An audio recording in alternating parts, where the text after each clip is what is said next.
মসজিদের সেক্রেটারি এমনভাবে তোমরা জমিনের মধ্যে বানাও, মসজিদের ইমাম সাহেব যদি মসজিদের মধ্যে উপস্থিত না থাকেন, ইমামর অনুপস্থিতিতে যে সেক্রেটারি প্রেসিডেন্ট ইমামতি করতে পারবা। ওলা মানুষের মসজিদের সেক্রেটারি প্রেসিডেন্ট জমিনও বানাইও, নতুবা কোনো দাড়ি খামারা মুসলমানদের জমিনও তোমরা মসজিদের জিম্মাদার বানাইও না। মহল্লা তো শান্তি পাইতে নাই, মসজিদেও শান্তি পাইতে নাই, ঠিক কিনা? আমরা মসজিদে তো সেক্রেটারি প্রেসিডেন্ট অধিকাংশ বরাক বেলির মুখো দাড়ি নাই, মাদিকানা বাস্তব নি। অধিকাংশ মসজিদর মেসাব হকলর সেক্রেটারি হকলর মুখো 5 ওয়াক্ত নমাজি সেক্রেটারি হওয়া যায়নি, প্রায় মসজিদও নাই। ও দেখবা ইবা যে কুদালতি চাষিতে যত দিন যায় হে খালি সফা হয়। মানে ইয়ং বয়সী মসাজিদ চায় আল্লাহ তারে বুড়া বানাই, হে চায় জোয়ান হইতো মনে মনে আর কোনো বিলকিস মারিয়া দি কইনা বেটি এগু বিয়া করা যায়, মাতা চানা নি। অথচ শরীয়তে কর দারুল উলুম দেওবন্দে ফতুয়াদের যে মানুষের মুখো দাড়ি নাই, যে মানুষের দাড়ি খামায়, ইগুরে সেক্রেটারি প্রেসিডেন্ট বানাইতা না, শরীয়তে ওখান হইয়াতে। আমরা যেগুর বান্ডা ফেটেকু আছে দেওয়ান বাকির লাখান খাইতে কত বড় ভাইবাই, আর তোরা দন হয়ে গেছে গিয়া ওই সারা এক বাক্য হইবাই রে ও ভাই সাহেবরে সেক্রেটারি প্রেসিডেন্ট আপনার আব্বা নাইলা খুয়া ও টাইম জমিনও বেসরি সাহায্য করবা। ও দেখে সুদর পয়সা মসজিদও আনি হারার। আমি বাংলাদেশ হইছিলাম যে আগর জমানাত মানুষে মাটির মসজিদও নমাজ পড়িয়া যতটুকু শান্তি পাইত, এখন এসিওয়ালা টাইলসওয়ালা মসজিদও নমাজ পড়িয়া অতটুকু শান্তি পায় না। আওয়াজ দিয়া হোক ঠিক কিনা? এখানে ই মসজিদও সুদর পয়সা হালায়, ই মসজিদও মদকুরের পয়সা হারায়, ই মসজিদও দিনাকুরের পয়সা হারায়, ই মসজিদও অবৈধ সুপারির কারবার করনেওয়ালা মানুষের পয়সা হারায়, ই মসজিদও ড্রাগসের ব্যবসা করনেওয়ালা, হিরোইনের ব্যবসা করনেওয়ালা ওগুর পয়সা দিয়া মসজিদর টাইলস লাগানিওর, এসি লাগানিওর। দূরে খাও ঠিক কিনা? আরো দূরে করি খাও ঠিক কিনা? তো ইদাতর পয়সা দিয়া মসজিদ ফাঁকা, মসজিদ এসিওয়ালা টাইলসওয়ালা বানানোর চাইতে মাটির মসজিদ থাকা বেহতর নানি, মাটির মসজিদ থাকা উত্তম নানি? ডরারাইনি আমার মাথে, আমি ডরাইতাম, কারণ খাবাদর দিন দাওয়াত আমার বন্ধুই তো আপনার হান্নায়। এর লাগে ওলা মানুষ যোগ্যতা সম্পন্ন মানুষ বানায়। ইমাম সাহেব হঠাৎ তান বাড়িত কোনো ফ্যামিলি ম্যাটারে প্রবলেম হয়ে দেখা দিলাইছে, ইমাম সাহেব বাড়িত চলে গেছেন সেক্রেটারিরে ফোন করিয়া। সেক্রেটারি জুহরর নমাজ ও মুসল্লিয়ে যখন ইমাম সাহেব নাই হুলুস্তুল শুরু করবা, ওই সময় সেক্রেটারি উবাইয়া কইতা ইমাম সাহেব আমারে কইয়া গেছেন আপনার প্রয়োজন কিতা, বলে জমাতে করাইতো, বলে I am secretary, I am ready আছি ইমামতির জন্য, আপনারা আকামত দিন আমি ইমামতি করাইমু। এই যোগ্যতা যে প্রেসিডেন্ট এন্ড সেক্রেটারির মধ্যে পাওয়া যায়, ঔজাতর মানুষের মসজিদর সেক্রেটারি প্রেসিডেন্ট বানাইবা। রাজি আছি, রাজি যদি তখন দূরে করি হইন ইনশাআল্লাহ, ওলা মানুষ বানাইবা।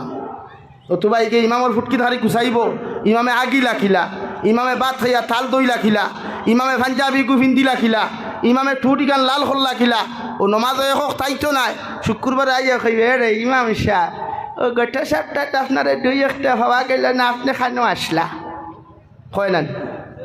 ইমাম সাহেব যদি গুট করে উঠিয়া কইটা এ রে সেক্রেটারি শাহ আপনি পুরা সপ্তাহ খানো আসলা, আর জবাব আসেনি মাতন্যাখানে। আমি কিতার লাগি আয়াতর তফসির করি আর বাদে বুঝাইয়ার। ও রব্বুল আলামিন বলেন ওয়া আকামাস সালাহ, মসজিদের জিম্মাদার যারা বানাইবা তার মধ্যে 3 নম্বর গুণ তোমরা দেখতে পাইবাই। আমি আল্লাহ কইয়ার যে মানুষে 5 ওয়াক্তর নামাজ খান জমিনের মধ্যে যথাযথভাবে আদায় করব, সুবহানাল্লাহ।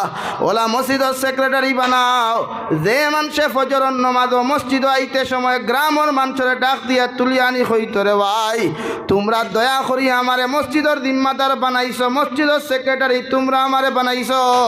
তোমাদের মতো মানুষে যদি নামাজ না পড়িয়া মহল্লার মধ্যে তোমরা ঘুমাও, কিয়ামতের দিন আমার আল্লাহ আমারে ছাড়িয়া দিত না, ঠিক কিনা? আমরা সেক্রেটারি হইতো তারে চালাইয়াও তোলা যায় না। আমরা সেক্রেটারি লাইট মারি গিয়ে ফজর রক্ত ডাকার চাইতে তারে তোলা যায়নি, আর মাতো না খেলে তোলা যায় না, কারণ তার বেটার নাকে খালি ঘট ঘট ডাকে। সাইলেন্সারের ভাইবিকু জাম হয়ে গেছে তো 3 ঘর দূরই থাকি মানুষে হুন্তরা। 4 নম্বর ও আতাজ যাকাত, আমি আল্লাহ কইয়া দিয়ার 4 নম্বর সিফতওয়ালা মানুষ তোমরা পাইবাই। ও মানুষকু মসজিদের জিম্মাদার তোমরা বানাও, ও মানুষকু মসজিদের প্রেসিডেন্ট সেক্রেটারি তোমরা জমিনও বানাও। যে করে আমি আল্লাহ মাল ও দৌলত দিছি, পয়সাওয়ালা বানাইছি, ইকে মানুষের বাড়িয়ে বাড়িয়ে যতজন মানুষের যাকাতর মালিক হয়ে যাব গিয়া, তার উপরে আমি আল্লাহ যাকাত ফরজ করিয়া দিছি। ও মিসকিনকলর বাড়িয়ে বাড়িয়ে গিয়ে যাকাত গুণ পৌঁছাইয়া দিব। তার বাড়ির যাকাত নেওয়ার লাগি মানুষের লাইন ধরা লাগতো নাই। হৌ সুবহানাল্লাহ। আমরা সমাজের মানুষে ও এখন ভুল করি মারাত্মক। আমরা সমাজের যারা যাকাত ফরজ হয় এরার বাড়িত মানুষের লাইন ধরিয়া হারি লঙ্গি নেওয়াত আইন না, হে নিজে ফসাইয়া দে মাথরে বা বাড়িতে আইননি। কিন্তু যাকাতর নিয়ম হলা নি হুজুর, যাকাত যে গুরু উপরে ফরজ হে নিয়া দিত, যাকাতর হকদার যেগু হে নিয়া দিত, হে বাড়িয়ে বাড়িয়ে ফসাইয়া দিত। যেন যাকাত ফানেওয়ালা যাকাত খানেওয়ালা উপযুক্ত যাকাত প্রাপ্য যেন যার উপরে যাকাত ফরজ হইছে তার দায়িত্ব হলো, তার উপরে ফরজ আইন হইল, তাই যাকাতর পয়সা গুণ নিয়া দিয়া হইতা বাইসাব আমার উপরে পূজা পড়ে গেছে রেবা, অবস্থা গুতা তুমি নেও। এখন আমরা যেটা যাকাত বাটইন দেখবা রোজা মাস আইলে, ও বখরাই দাইলে রোজারি দাইলে ভান্ডা ফেটে লইয়া বইব আর লিস্ট বাটিব।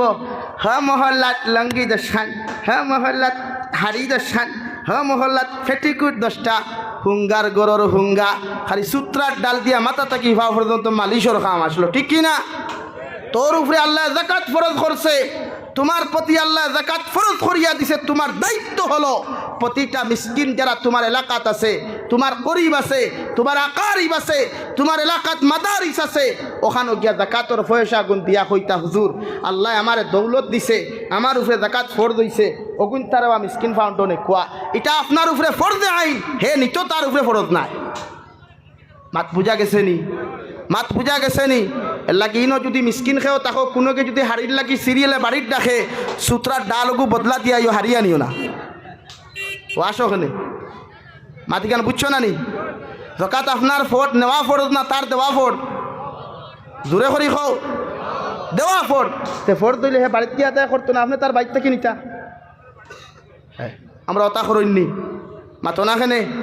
ও হাড়ি কয় খান সৌদি আরব তাকে হিকে টেকা ফাটাইয়া দিল, মিসকিনকলরে দিলাইছ রে বা, হে তার ভেট্টু সাথ রাখবো 90% আর 10% গুণ এড ব্রাইজর লাগিয়া বাজারের উপরে বইয়া খাইবে রে গুণে খুয়া। তুই যে গুণ খারে গুণ ভাই খানা খারে না টেকা খারে? আর তুই না খেনে দুধকর আগুন খান নানি। এর লাগিয়া যারা ও মানুষরে জিম্মাদার বানাইন মসজিদর, যে মানুষের উপরে যাকাত ফরজ হইলে হে নিজে গিয়া মিসকিনকর বাড়ি আঠাইয়া দিব, নম্র হইব, ভদ্র হইব, আর চকুর পানি ফেলাইয়া কইবার আল্লাহর গুলাম আল্লাহ আমারে মায়ার দয়া করিয়া আমারে যাকাতর মালিক বানাই দিছে। ওই যাকাতর পয়সাটা যদি আমি সময় মতো আদায় না করি আল্লাহ কিয়ামতর দিন আমারে ছাড়িয়া দিত না। এই জন্য তোমারে আমি কুজাইতে কুজাইতে পাইছি না, এর লাগি তোমার কাছে যাকাতর টেহা গুণ পৌঁছাইয়া দিয়ার। হৌ সুবহানাল্লাহ। তাফসীরের মধ্যে লেখরা বুজুর্গানে দিন অখলর জবানাত রে ভাই, মানুষে যাকাতর পয়সা হল খান্দর মধ্যে লইয়া এক দেশ থাকি আরেক দেশ মরুভূমির মধ্যে হাঁটিয়া যাইতা, মানুষের যাকাত দেওয়ার লাগি কুজাইতা। হৌ সুবহানাল্লাহ। এখন আমরা যাকাত খুঁজিয়া নেওয়া লাগে। 5 নম্বর রব্বুল আলামিন বলেন ওয়ালাম ইয়াখশা ইল্লাল্লাহ। ও নবী আমি আল্লাহ তোমারে জানাইয়া দিয়ার, ওলা মানুষরে মসজিদের জিম্মাদার তোমরা জমিনের মধ্যে বানাও।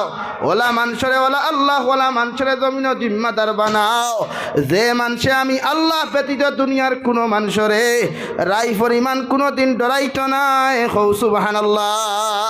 মসজিদের মধ্যে যত মুসিবত হোক, হামসার মধ্যে যত মুসিবত হোক, সরকারি রুলস নিয়ম বাদে যদি করোনাকালীন সময় দুনিয়ার মানুষে চায় মসজিদ খান্তা বন্ধ করতো, নমাজ খান্তা বন্ধ করতো, মগর মসজিদের সেক্রেটারি প্রেসিডেন্ট যদি ওলা মানুষ তোমরা জমিন বানাই দেখে আমার আল্লাহ ব্যতীত দুনিয়ার কোনো মানুষের পরোয়া করতো না, আমার আল্লাহ ব্যতীত দুনিয়ার কোনো মানুষের ডরাইতো না, ওলা মানুষের যদি তোমরা জমিনের মধ্যে জিম্মাদার বানাও দুনিয়া তো শান্তি পাইবা, আখিরাতের ময়দানও শান্তি পাইবা। হৌ সুবহানাল্লাহ।